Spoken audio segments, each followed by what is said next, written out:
Hoje eu começo aqui essa série.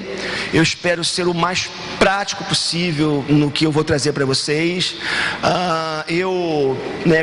Essa série, ela vem nesse momento meu pessoal de reencontro com a palavra, de reencontro com textos que já li há muito tempo. Confesso a vocês que por muito tempo o Apocalipse não foi algo que me seduzia, até porque, deixa eu confessar uma coisa para vocês, quando eu era mais garoto, eu tinha medo do Apocalipse, né? Eu tinha medo de ler o Apocalipse à noite, por exemplo, porque via aquelas figuras, né? Via aquelas coisas horrorosas, né? Aquelas profecias, né? A besta, a mulher que sobe, né? Enfim, homem que é meio gafanhoto, negócio meio complicado, me dava um medo de ler o Apocalipse. E eu sei que o Apocalipse é um livro que, embora maravilhoso, ele é um livro ainda muito temido por alguns e temido justamente por ser mal interpretado por muitos de nós, porque nos falta a orientação muitas vezes necessária para que a gente venha entender a razão de ser do Apocalipse, o porquê que ele existe, para quem foi escrito. E embora eu não vá trabalhar com vocês todo o livro de Apocalipse nesse primeiro momento, nesses nossos 7 encontros, nós vamos ficar aqui restritos aos 2, 3 primeiros capítulos, né, no que diz respeito às 7 cartas, às 7 igrejas que João escreve para elas, recebendo essa revelação de Deus.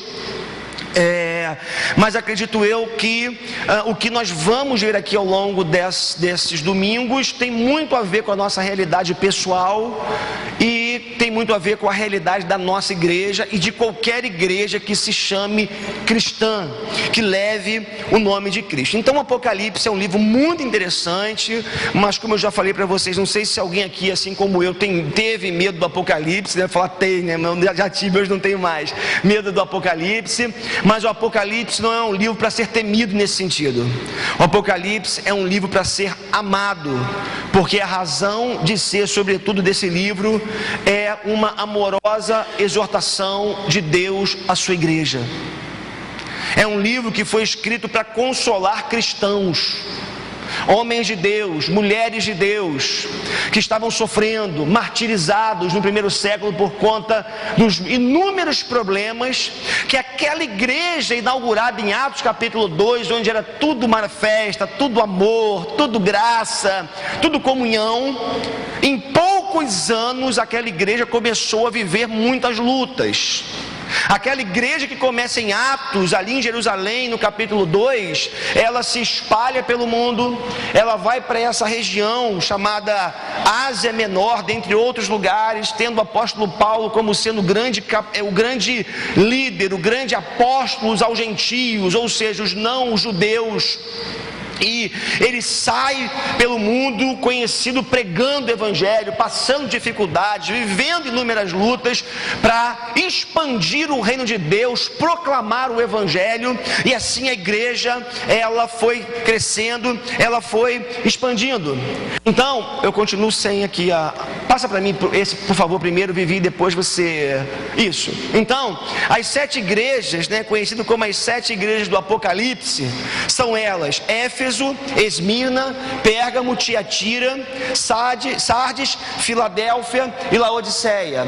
7 igrejas localizadas numa região conhecida como Ásia Menor, que hoje é a Turquia.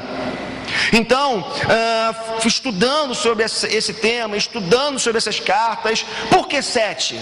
Porque o número 7 na Bíblia representa plenitude, representa totalidade. Então essas igrejas foram igrejas reais, de crentes de verdade, crentes reais, homens, mulheres, igrejas locais como a nossa. Então essas cartas foram escritas no primeiro momento para essas igrejas locais, mas uma vez que são 7 essas igrejas, né, que João traz para nós por revelação de Deus, e esse número 7 representa essa plenitude, essa totalidade, nós podemos entender que esse número 7 é justamente para representar a a totalidade das igrejas ao redor do mundo, inclusive ainda hoje nos nossos dias. Ou seja, em outras palavras, se por um lado João escreve a partir da revelação que recebeu de Jesus para aquelas igrejas locais na Ásia Menor, hoje na Turquia, essas cartas, elas são completamente aplicáveis, relevantes para toda igreja que se chama evangélica, toda igreja que se chama cristã. E aí é interessante porque quando você vai estudar um pouco mais, o que a gente vê é que essas 7 igrejas, elas estão numa chamada rota postal. Havia uma rota postal, ou seja, uma rota onde as cartas, as comunicações, elas passavam por ali naquela sequência. Então, não foi por acaso que Deus escolheu essas 7 igrejas localizadas na Ásia Menor, hoje Turquia, seguindo uma espécie de rota postal para transmitir as suas verdades para aquelas igrejas, mas também para as igrejas hoje. E aí, queridos, eu quero já com vocês ver de imediato. Vai passar um para mim, Vivi, que não está indo, tá? Aqui o meu controle não está indo, deve ser pilha, não sei. Está sem pilha, a pilha está ruim. Não, mas eu estou apontando, mas já apontei para lá também, tá? Bom, eu queria começar lendo com vocês no capítulo 1 de Apocalipse. Nós vamos ver o verso 4. Vamos ler dos versos de 9 a 11 e depois de 19 e 20, tá bom? Então temos aqui na projeção, você pode acompanhar comigo esses textos, tá? Apocalipse capítulo 1, a introdução ao livro do Apocalipse, a introdução às cartas, especificamente falando. João, às 7 igrejas da província da Ásia: a vocês graça e paz da parte daquele que é, que era e que há de vir, dos 7 espíritos que estão diante do seu trono. Eu, João, irmão e companheiro de vocês no sofrimento, no reino e na perseverança em Jesus, estava na ilha de Pátimos por causa da palavra de Deus e do testemunho de Jesus. No dia do Senhor, no domingo, no dia do Senhor, achei-me no Espírito, e ouvi por trás de mim uma voz forte, como de trombeta, que dizia: escreva num livro o que você vê e envie a estas 7 igrejas: Éfeso, Esmirna, Pérgamo, Tiatira, Sardes, Filadélfia e Laodiceia. Escreva, pois, as coisas que você viu, tanto as presentes como as que acontecerão. Este é o mistério das 7 estrelas que você viu em minha mão direita e dos 7 candelabros. As 7 estrelas são os anjos das 7 igrejas, os pastores das igrejas. E os 7 candelabros são as 7 igrejas. Então, logo de início, nós encontramos aqui a abertura dessa carta, do livro de Apocalipse, também conhecido como Revelação, e nós encontramos a razão de ser. E nós encontramos aqui a voz de Deus para João. Vale lembrar que João, ele foi o último dos apóstolos. Estamos aqui falando aproximadamente do ano 90 da nossa era, da era cristã. Todos os demais apóstolos já haviam tombado pelo viés do martírio, já haviam morrido. Paulo já havia sido degolado, Pedro já havia sido morto e crucificado de cabeça para baixo. Todos os apóstolos já haviam morrido por causa do Evangelho, e João estava agora preso numa espécie de colônia penal para exilados do Império Romano, aproximadamente a 80 quilômetros da costa da hoje Turquia. Então pensa comigo, um homem idoso que não oferecia perigo ao Império. Será que não? Que não oferecia riscos ao Império. Será que não? João, por causa do evangelho, foi levado para essa colônia penal, a ilha de Pátimos. Ali estava isolado, para que não tivesse contato com mais ninguém, porque o imperador pressupôs que, colocando João na ilha de Pátimos, isolado, ele não manteria contato com mais ninguém. Ele só não poderia contar com a astúcia de Deus, né? Não contaram com a minha astúcia. Ele só não poderia contar que o Deus de João não poderia ser limitado por ordens imperiais, não poderia ser limitado por decisões arbitrárias. O Deus de João, que não respeita e não observa os limites impostos pelos tiranos, o Deus de João o visitou na ilha de Pátimos. E João estava ali preso. É interessante porque ele ouve uma voz. João ouviu alguém falando com ele, e quando olhou para trás, o texto diz que ele simplesmente, ele não vê quem falava com ele, ele vê 7 candelabros. É interessante como eu li alguém dizendo esses dias, quando João olha para trás e vê os candeeiros, os 7 candeeiros, e ele vê alguém como o filho do homem, o filho de homem passando entre os candeeiros, e esse era o próprio Jesus.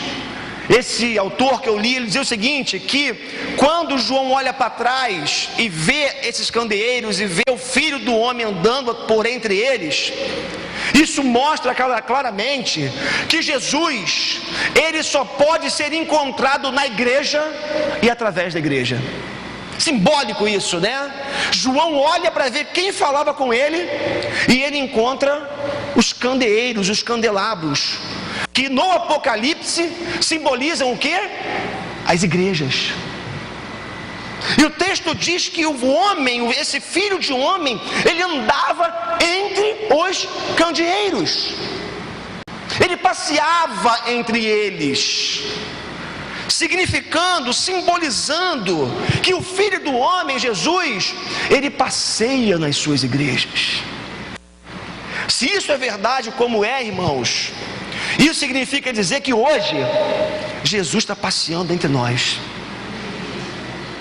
Se isso é verdade, como é, e nós acreditamos e cremos nisso, porque a palavra de Deus diz, isso significa dizer que o Deus eterno, Criador, soberano, está entre nós, andando do nosso meio, visitando a sua igreja, contemplando o que fazemos, ouvindo as nossas orações, ouvindo o nosso clamor, recolhendo as orações dos santos, dos justos, como a palavra de Deus diz.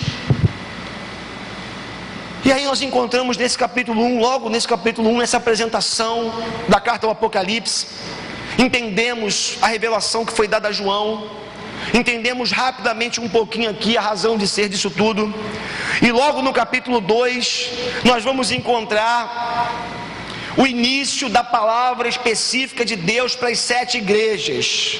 Igrejas que, como já lhes disse, eram igrejas locais, mas que representavam também as igrejas hoje. Deixa eu avançar aqui um pouquinho.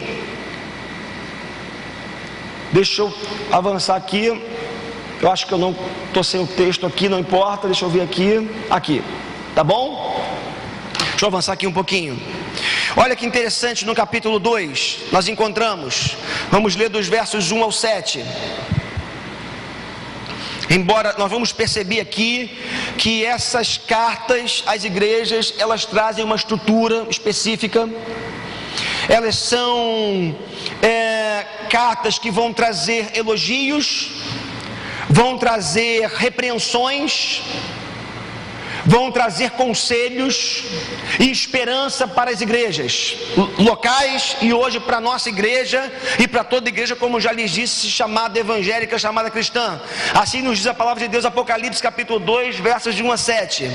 Ao anjo da igreja em Éfeso escreve. Ou seja, Jesus está mandando uma carta, João registrar uma carta e enviar para a igreja que se encontrava na cidade de Éfeso. Ao anjo da igreja em Éfeso escreve: estas são as palavras daquele que tem as 7 estrelas em sua mão direita e anda entre os candelabros de ouro. Preste atenção nisso. Conheço as suas obras, o seu trabalho árduo e a sua perseverança. Sei que você não pode tolerar homens maus, que pôs à prova os que dizem ser apóstolos, mas não são, e descobriu que eles eram impostores. Você tem perseverado e suportado sofrimentos por causa do meu nome, e não tem desfalecido. Contra você, porém, tenho isto: você abandonou o seu primeiro amor. Lembre-se de onde caiu, arrependa-se e pratique as obras que praticava no princípio. Se não se arrepender, virei a você e tirarei o seu candelabro do lugar dele. Mas há uma coisa a seu favor: você odeia as práticas dos nicolaítas, como eu também as odeio. Aquele que tem ouvidos para ouvir, aquele que tem ouvidos, ouça o que o Espírito diz às igrejas. Ao vencedor darei o direito de comer da árvore da vida que está no paraíso de Deus. Então, primeira carta do Apocalipse é uma carta destinada à igreja que se encontrava na cidade de Éfeso.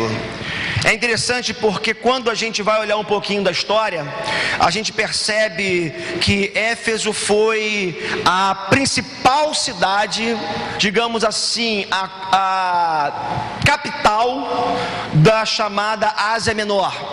Uma cidade muito importante, uma cidade portuária, uma cidade de grande movimento e uma cidade muito orgulhosa. Muito orgulhosa por pelo menos 3 razões, por 3 coisas que estavam presentes ali e faziam com que essa cidade se tornasse assim tão orgulhosa. A primeira delas era justamente o templo dedicado a Diana ou Artemis. Diana para os romanos, Artemis para os gregos. É interessante porque havia um grande templo para a deusa Diana, e essa Diana, essa deusa, ela era estimada e conhecida não só em Éfeso, não só naqueles locais próximos, mas segundo os relatos bíblicos, era uma deusa conhecida em muitas outras cidades e muitos outros lugares. E havia um culto em Éfeso para Diana ou Ártemis. É interessante porque esse culto, ou melhor, a cidade de Éfeso, a economia da cidade, ela girava em torno ao culto a Diana. Eu fico assim, tentando fazer um paralelo. Se a gente pudesse fazer um paralelo com os nossos dias, seria como Aparecida, onde nós sabemos que as pousadas funcionam em função do turismo religioso. Sabemos que aqueles badulaques que são vendidos, os santinhos, tudo aquilo é que fomenta, é que faz com que a economia da cidade funcione. Em Éfeso acontecia a mesma coisa. A economia, ou boa parte dela, girava em torno de coisas que eram fabricadas, ídolos, santinhos, essas coisas que as pessoas gostam de ter para terem segurança. Toda a cidade de alguma forma girava ao redor daquilo no que diz respeito à sua economia. E esse templo de Diana, que hoje resta apenas uma coluna dele, esse templo era um orgulho para aquela cidade. Nós temos o grande templo da deusa Diana. Um outro objeto de orgulho que fazia com que aquela cidade tivesse um grande orgulho, se sentisse muito orgulhosa, era a sua biblioteca. Havia já uma biblioteca naquele lugar, riquíssima, com muitos, milhares e milhares e milhares de livros, e os efésios, a cidade se orgulhava por ter aquela biblioteca. E ainda havia o seu teatro. na cidade, onde as grandes discussões políticas e religiosas aconteciam naquele teatro, onde encenações eram feitas e onde, por que não dizer, muita gente foi até perseguida e morta por causa do evangelho naquele lugar. Então essa cidade era uma cidade rica, era uma cidade orgulhosa, era uma cidade central, referência, era uma cidade que fazia, por assim dizer, diferença naquele local, na chamada Ásia Menor. É interessante porque quando nós vamos para Atos capítulo 19, nós encontramos um texto que representa um pouco, nos mostra um pouco o que eu estou dizendo para você nessa noite. Olha só, Atos 19, de 23 a 28.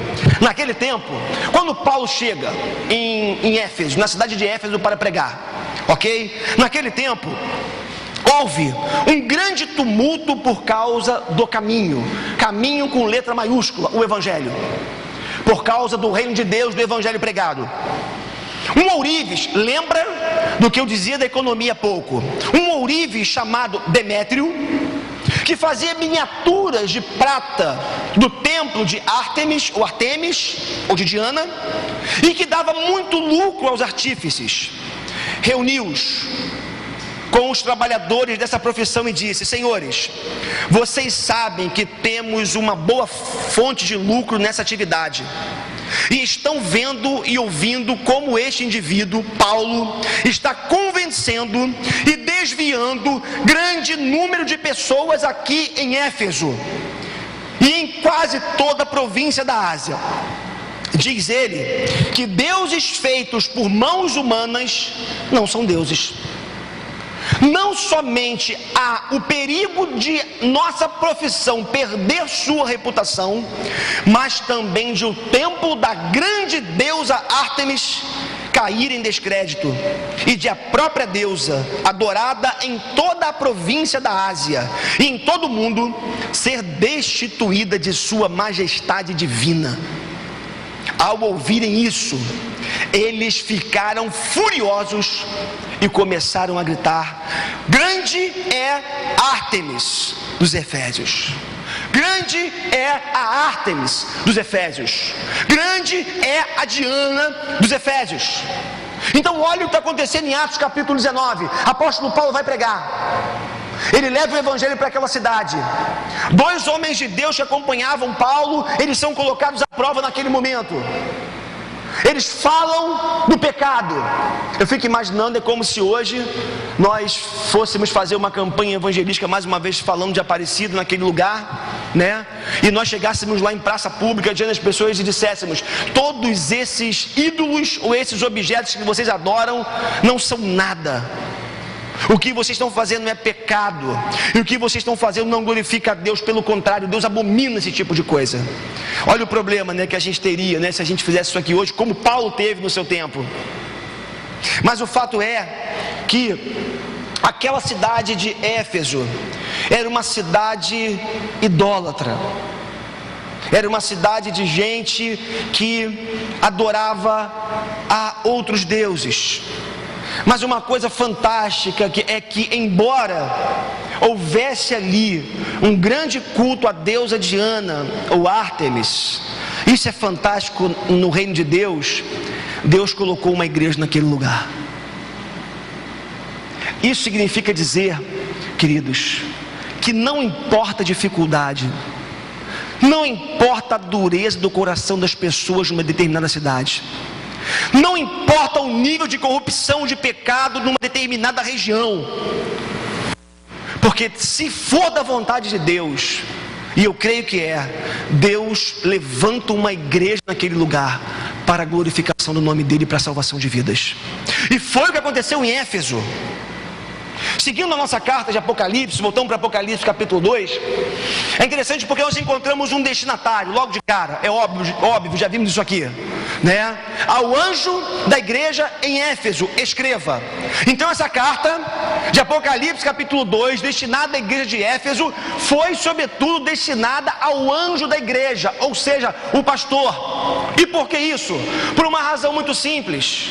É muito mais fácil você, no caso, Deus, né, vou usar essa expressão, me perdoem aqui, o Deus, muito mais fácil para Deus, vou usar essa expressão como se fosse possível isso, Deus transmitir uma mensagem, uma liderança a um pastor, para que isso seja transmitido para toda a coletividade, do que tentar transmitir essa mesma mensagem para a grande massa. Então, o que Deus está fazendo? Escreve ao anjo da igreja, envie essa carta ao pastor da igreja, ao líder da igreja. Então nós já encontramos o destinatário, e nesse mesmo texto nós também encontramos o remetente. O remetente dessa carta está aqui também, quando o texto diz: ao anjo da igreja em Éfeso escreve, estas são as palavras de quem? Daquele que tem as 7 estrelas em sua mão direita e anda entre os 7 candelabros de ouro. Olha o que logo de início o remetente está falando. Quem escreveu é aquele que tem os 7 pastores das 7 igrejas nas mãos. Isso significa dizer, queridos, que pastores, homens de Deus, líderes da igreja, estão nas mãos de Deus, estão na mão direita de Deus. E o texto continua: Alexandre, Murilo, André, líderes da igreja, nós estamos na mão de Deus. Estar na mão de Deus é muito bom, mas tem mais aí, também tem responsabilidades. Os 7 estrelas estão na mão direita de Deus e anda entre os 7 candelabros de ouro. Esse texto faz 3 afirmações importantes inicialmente. Queria compartilhar com vocês aqui essas informações iniciais. Deixa eu ver se está aqui. Eu acho que eu não anotei. Bom, não importa. Vamos lá. 3 informações importantes. Primeiro, o texto vai dizer o seguinte: aquele que tem as 7 estrelas na sua mão direita, como já vimos, certo? Ou seja, os pastores estão nas mãos de Deus. Aquele que anda entre os 7 candelabros de ouro, aquele que percorre entre as igrejas, como já vimos também. E essa informação, ela é muito importante nessa noite. É muito importante para nós pastores, é muito importante para a liderança da igreja como um todo, e é muito importante para cada cristão em particular. Conheço as suas obras. E aí, queridos, isso aqui é muito importante porque, pelo simples fato de, perdoe a redundância, de Deus conhecer as nossas obras, pode ser algo que traga alívio para o nosso coração. Deus conhece as minhas obras. Coisa boa, né? Deus sabe quem eu sou. Mas também isso pode trazer peso por outro lado. Quais têm sido as nossas obras? André, Alexandre, Murilo, pastores da igreja, presbíteros da igreja, diáconos da igreja, você que é crente em Jesus, quais têm sido as suas obras? A Bíblia diz nessa noite que Deus conhece as nossas obras. Deus conhece aquilo que a gente faz quando ninguém está vendo a gente.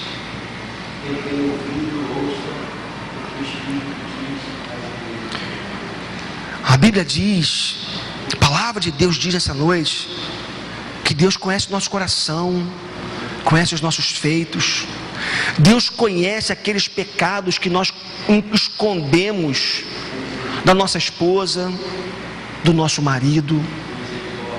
Deus conhece os pecados que o povo esconde do seu pastor, da sua igreja. Deus conhece as nossas obras. Tem obras boas, temos feito coisas para Deus, temos amado o Senhor, mas o que nós precisamos atentar nessa noite, sobretudo aqui nesse início dessa mensagem, é que o Deus a quem servimos é um Deus presente, é um Deus que coloca os olhos sobre nós, é um Deus que nos acompanha o tempo todo, é o Deus que está conosco em nós. Ele conhece o mais íntimo do nosso ser. Ele conhece não só o que nós fazemos, Ele conhece o que nós somos. Ele conhece as nossas motivações. Quantas vezes, queridos, a gente joga para a plateia, tá todo mundo vendo, né? A gente faz porque tem plateia. A gente faz porque dá ibope. Hoje o texto está dizendo que Ele conhece as nossas obras. É interessante porque, falando para a igreja de Éfeso, Ele faz elogios para essa igreja. Conheça as suas obras, o seu tabernáculo, o seu trabalho árduo e sua perseverança. Sei que você não pode tolerar homens maus, que pôs à prova os que dizem ser apóstolos, mas não são, e descobriu que eles eram impostores. Você tem perseverado e suportado sofrimento por causa do meu nome, e não tem desfalecido. Olha o elogio que Deus faz para a igreja de Éfeso. Interessante, ele vai dizer: você é uma igreja operosa, você é uma igreja que trabalha árduo, você não é uma igreja acomodada, você é uma igreja que investe, que se empenha no reino, que corre atrás, que batalha. Eu tenho uma coisa a teu favor também, é um elogio que eu te faço. Deus está falando para a igreja de Éfeso: vocês combatem o mal, vocês combatem as heresias e os falsos apóstolos que tentam se levantar no meio de vocês. Queridos, interessante como que esse negócio de falso apóstolo já vem de muito tempo, né? O texto está dizendo que aquela igreja colocava os falsos apóstolos à prova. O texto está dizendo que aquela igreja não aceitava qualquer um que chegasse ali se dizendo apóstolo. Interessante, porque hoje o que eu mais ouço às vezes é: você não pode falar porque é ungido do Senhor. Ungido do Senhor o quê? Tem muito falso apóstolo na igreja, tem muito falso pastor na igreja, tem muito pastor que se auto-intitulou pastor, que não está debaixo de autoridade espiritual, que não responde a uma hierarquia espiritual. Tem gente que se intitula pastor porque diz que recebeu uma revelação, que Deus chamou, mas não tem nada disso. O que eu queria que você entendesse nessa noite é que aqueles que se dizem apóstolos, aqueles que se dizem líderes, aqueles que se dizem pastor, têm que ser provados. E sabe quem prova? É a igreja. Sabe quem dá legitimidade a um pastor, a um líder? É a igreja. Não adianta o sujeito dizer que tem que ter a legitimidade da igreja. Conheço as suas obras, seu trabalho árduo e a sua perseverança. Sei que você não pode tolerar homens maus. Você não pode tolerar homens maus, que pôs à prova os que dizem ser apóstolos, mas não são. E descobriu que eles eram impostores. Interessante, né? Era uma igreja que combatia o mal, combatia as heresias, combatia os falsos apóstolos. O texto continua dizendo que aquela era uma igreja. Antes disso, interessante, quer ver só? Não tem aqui na projeção, mas eu queria que você acompanhasse comigo. Nesse tempo apostólico que a gente vive aí, tão escancarado, tão descarado. Olha só o que a palavra vai dizer. Alguns textos que eu trago para nós essa noite. 1 Coríntios capítulo 4, versos 9 a 13. Porque me parece que Deus nos pôs a nós, os apóstolos, em último lugar, como condenados à morte. Viemos a ser um espetáculo para o mundo, tanto diante de anjos como de homens. Nós somos loucos por causa de Cristo, mas vocês são sensatos em Cristo.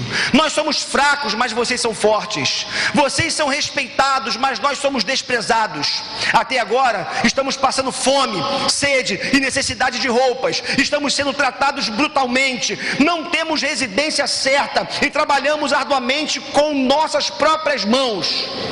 Quando somos amaldiçoados, abençoamos. Quando perseguimos, suportamos. Quando caluniados, respondemos amavelmente. Até agora, nos tornamos a escória da terra, o lixo do mundo. Segundo aos Coríntios 11, capítulo, versos 13 a 15. Pois tais homens são falsos apóstolos, obreiros enganosos, fingindo-se apóstolos de Cristo. Isto não é de admirar, pois o próprio Satanás se disfarça de anjo de luz. Portanto, não é surpresa que os seus servos finjam ser servos da justiça. O fim deles será o que as suas ações merecem. E por fim, Gálatas 6,17: sem mais, que ninguém me perturbe, pois trago no meu corpo as marcas de Cristo. Um verdadeiro apóstolo, ele carrega as marcas de Cristo. Um verdadeiro apóstolo, um verdadeiro homem de Deus, ele se coloca em último lugar. Ele é o último. E como eu ouvi alguém dizer essa semana, se tem que ficar alguém fora do ar-condicionado, somos nós. Se tem que alguém passar dificuldade, somos nós. Como é que a gente olha para o movimento chamado apostólico hoje? Sujeito de jatinho, de helicóptero, de anel no dedo de ouro, né? Onde todo mundo tem que beijar a mão do sujeito. Paulo reprova isso. E Jesus, em Apocalipse, capítulo 2, escrevendo a sua igreja em Éfeso, ele diz: eu tenho uma coisa a favor de vocês, vocês não toleram esses falsos apóstolos. Irmãos, eu e você, nós como igreja, nós precisamos entender isso nessa noite. E eu sei que você já tem entendido pelas muitas vezes que nós falamos isso aqui. O papel da igreja não é ser popular. O papel da igreja não é ser popular, mas sim pregar o Evangelho. E quando pregamos o Evangelho, muitas vezes nós nos tornamos impopulares. Porque o Evangelho de Jesus fala de pecado. O Evangelho de Jesus fala de arrependimento. O Evangelho de Jesus fala de mudança de vida. O Evangelho de Jesus fala de ética, de respeito. O Evangelho de Jesus fala de contrição, de rasgar o coração.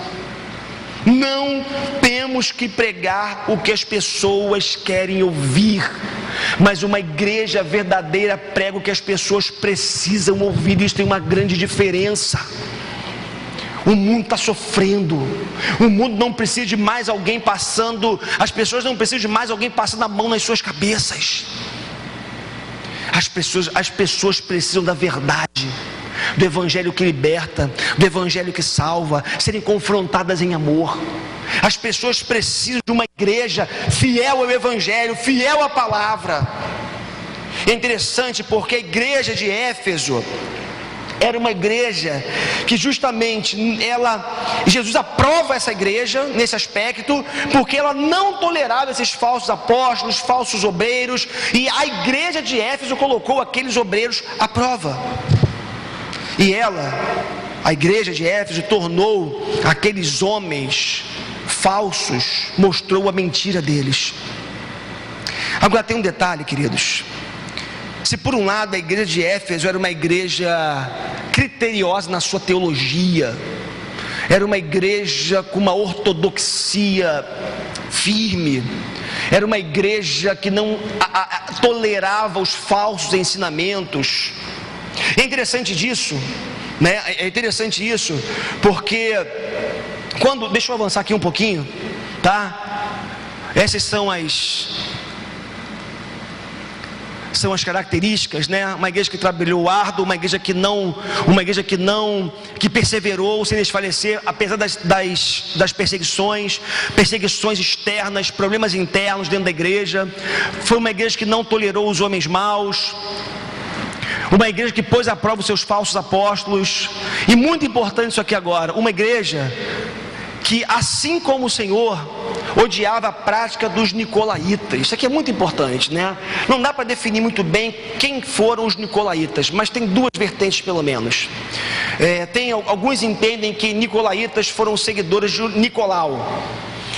para alguns, um dos 7 diáconos que foram instituídos ali no livro de Atos para servir a igreja, mas que em pouco tempo se desviou das verdades do evangelho, das verdades apostólicas, e entrou com uma heresia na igreja. E a heresia, que alguns vão dizer que Nicolau estabeleceu na igreja, foi uma espécie de gnosticismo que pregava o seguinte: o que você faz com o seu corpo não importa, o que importa é a sua alma.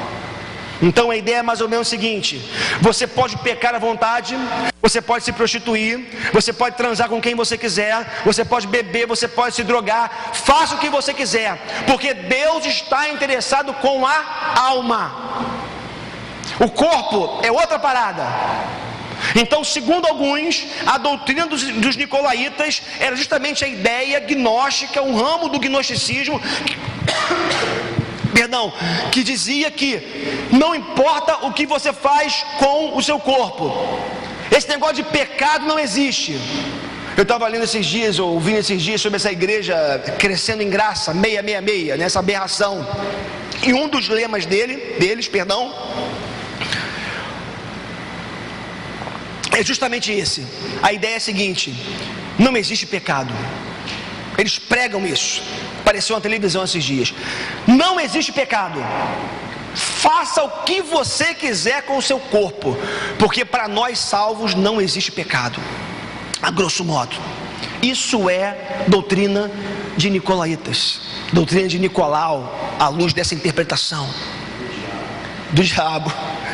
Mas existe uma outra vertente, digamos assim, uma outra tese para essa doutrina dos nicolaítas, Há uma contração no grego, na língua grega, que junta duas palavras: nikos, que significa conquistar ou subjugar, mas laitanes, que da onde vem a palavra leigo. E a ideia é a seguinte: é subjugar os fracos, subjugar os leigos. E aí, alguns autores vão dizer que essa doutrina dos nicolaítas, ou a prática dos nicolaítas, tem a ver justamente com o modelo romano de clero, onde o clero se impõe sobre os leigos, sobre a igreja leiga, e domina e determina o que eles vão ser e o que eles vão fazer. Então são duas vertentes, ou melhor, duas posições, ou aqui duas formas de você entender a prática dos nicolaítas, sendo uma ou sendo outra, as duas são abominação a Deus. Porque a Bíblia diz que nós somos templo do Espírito Santo e nós não podemos fazer o que nós bem queremos com o nosso corpo, e pecado afronta a Deus. Isso é um erro. Mas por outro lado, se a segunda linha, digamos assim, estiver correta, da mesma forma a liderança cristã não pode colocar julgo, não pode colocar peso sobre a igreja. A relação entre pastor e ovelha tem que ser uma relação de amor, inclusive na exortação. Inclusive quando tiver que exortar, essa exortação precisa ser em amor. Então, elogios foram feitos. Era uma igreja com uma ortodoxia firme, uma teologia firme, que não tolerava os falsos mestres. Mas a Bíblia diz também nesse texto que havia críticas.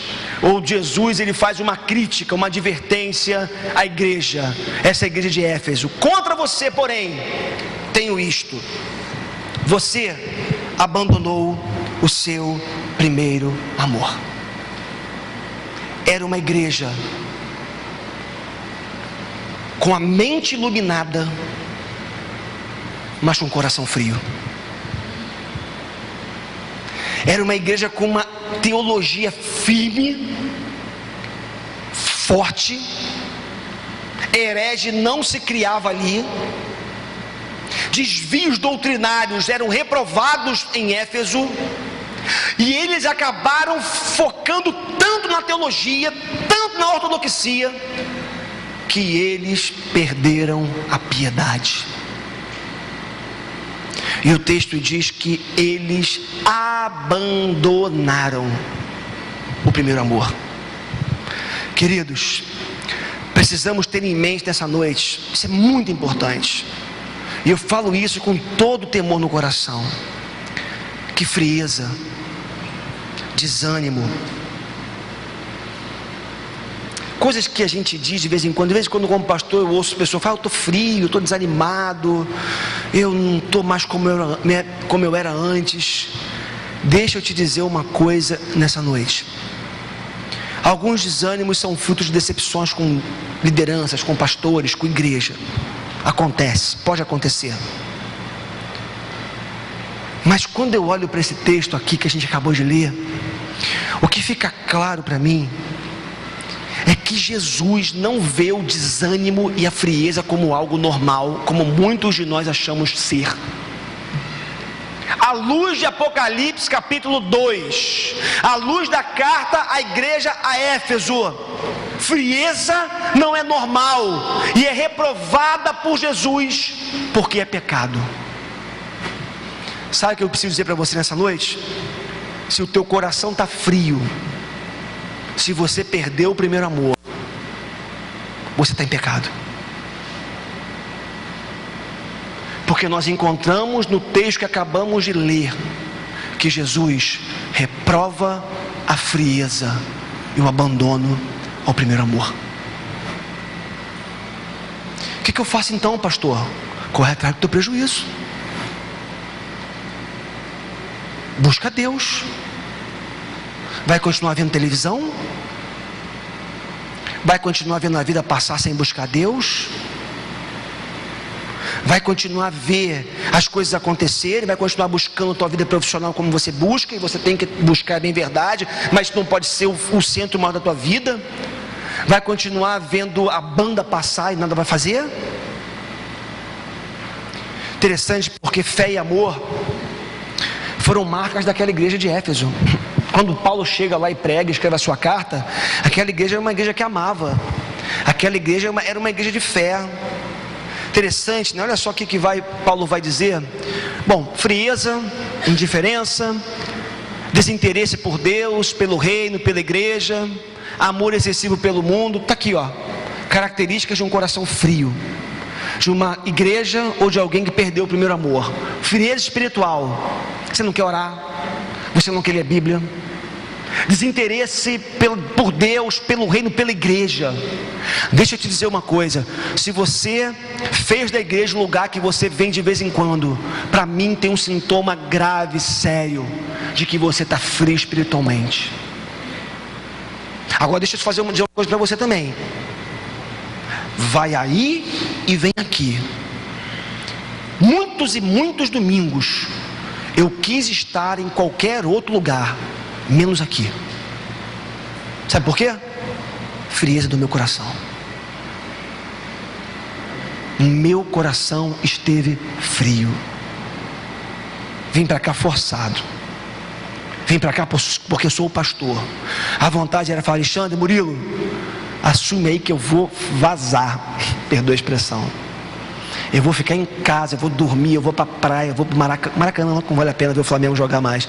Mas enfim, eu vou fazer qualquer outra coisa, mas eu não vou para a igreja.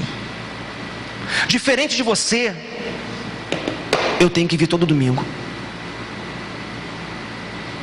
Meu coração esteve frio por muito tempo. E eu vim obrigado, forçado, mas não queria estar. Fazendo uma aplicação disso tudo na minha própria vida, eu estava pecando contra Deus. Frieza é pecado. Abandonar o primeiro amor é pecado. E Jesus diz: eu tenho isso contra você. Ele fala claramente à igreja de Éfeso: contra você. Você abandonou o primeiro amor, frio, indiferente, desinteresse pelas coisas de Deus, pelo reino, pela igreja, amor excessivo às coisas lá de fora. Mas essa igreja havia começado bem. Eles até haviam começado bem. Olha que coisa interessante, muitos dos que creram, Paulo falou, aliás, em Atos capítulo 19, aquele texto que nós vimos lá da deusa Diana, do templo, muitos dos que creram vinham e confessavam e declaravam abertamente suas más obras. Grande número dos que tinham praticado o ocultismo reuniram seus livros e os queimaram publicamente. Calculando o valor total, este chegou a 50.000 dracmas, uma grana naquele tempo. Dessa maneira, a palavra do Senhor muito se difundia e se fortalecia. Olha que interessante ainda. Por essa razão, Paulo falando agora aos Efésios, capítulo 1, de 15 e 16. Por essa razão, desde que ouvi falar da fé que vocês têm no Senhor Jesus e do amor que demonstram para com todos os santos, não deixe de dar graças por vocês, mencionando-os em minhas orações. Olha o que Paulo está fazendo. Paulo está dando graças ao Senhor pela fé e pelo amor da igreja em Éfeso. Estamos falando aqui do ano 50, talvez da era cristã, se não me falha a memória. Era uma igreja que tinha fé e amor.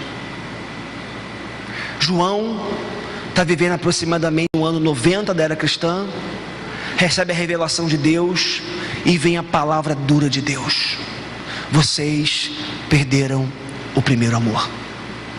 Irmãos, Deus dá o remédio, e o remédio é: pare, volte para continuar. Vou repetir: pare, volte atrás, perdoe a redundância, para você caminhar. Às vezes na vida, para a gente conseguir caminhar para frente, continuar caminhando para frente, a gente tem que voltar para trás. E o texto diz: lembre-se de onde caiu, arrependa-se e pratique as obras que praticava no início.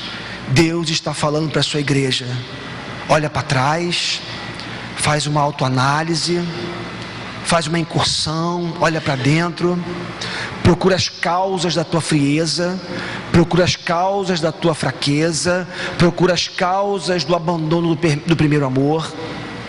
Arrependa-se, abandone e volte a praticar as primeiras obras. Volte a servir a Deus com alegria.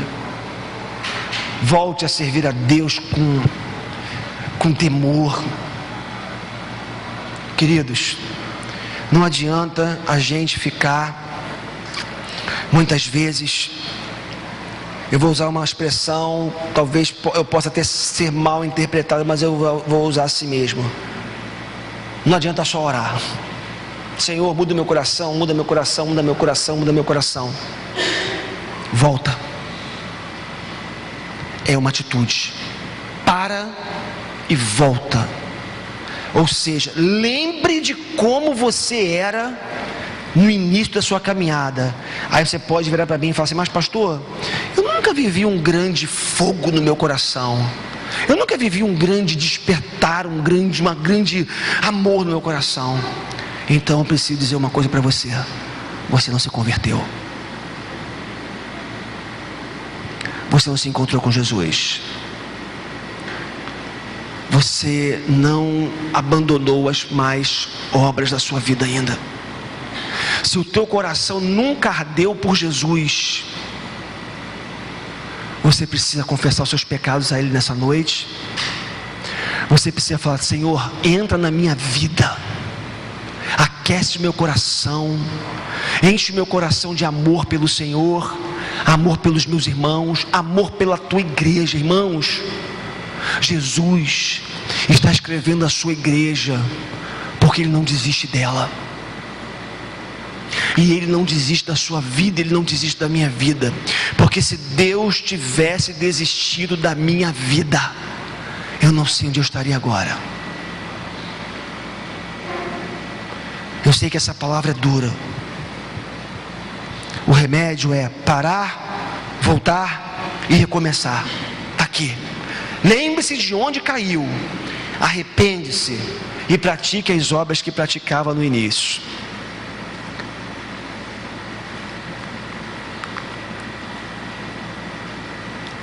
Se não tomar o remédio, se não se arrepender, virei a você e tirarei o seu candelabro do lugar dele. Bom, como essa é uma palavra para o pastor da igreja, algumas coisas isso pode significar. tirar o candelabro do lugar dele, pode ser que Deus faça essa igreja acabar. Sabia disso? Eu vou dizer uma coisa para vocês. Nesse momento da minha vida, eu cheguei a temer o Senhor acabar com essa igreja. Eu cheguei a temer, me veio um temor no coração, um medo. Eu falei, meu Deus, quando eu me encontrei com esse texto, se nós não nos arrependermos, o Senhor pode acabar com a tua igreja, com essa igreja. Mas também pode significar uma outra coisa, que eu acho que é para onde talvez nós estávamos caminhando. Essa igreja continuar aqui, no seu lugar, funcionando, mas ser completamente irrelevante. Irrelevante. Irrelevante. Queridos, se não tomar o remédio, se não se arrepender, eu virei a você e tirarei o seu candelabro, a sua igreja do lugar dele, a igreja do lugar dela. Novo Testamento, palavras de Jesus, o Senhor da graça, amoroso, bondoso, fiel, que nos ama. Mas a palavra está aqui dura para a sua igreja hoje. E se tomar o remédio? Oh, que coisa maravilhosa! Aquele que tem ouvidos ouça o que o Espírito diz às igrejas. Ao vencedor darei o direito de comer da árvore da vida que está no paraíso de Deus. Vocês lembram que essa árvore da vida, ela estava no paraíso, no Éden, e ela estava ali, e ela não poderia ser comido do fruto dela, para que o homem não vivesse em pecado eternamente. E Adão peca, Adão quebra o pacto. Mas para mim, para você hoje, há um novo pacto, há uma nova aliança, há o sangue da nova aliança que é derramado, como nós vemos na mesa do Senhor, e como nós vamos participar da mesa agora.